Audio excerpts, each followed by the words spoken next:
Ah, Kapag ba ang ulo tumagay, malalasing? ang ulo tumatay, malalasing. Oo. Ulo? Kapag ba ang ulo tumagay, malalasing? Oo. Bakit? Kasi yung ulo, part pa rin siya ng katawan natin. So, yung symptoms na makukuha mo sa alak is maapektuhan din ng ulo.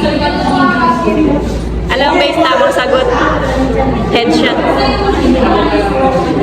Headshot. Headshot. Isa pa. Kapag ba ang barrel nawala, anong tawag doon? Kapag ang barrel nawala, anong tawag doon? God! Ano? Gumagaling na ako sa mga Ang galing mo na.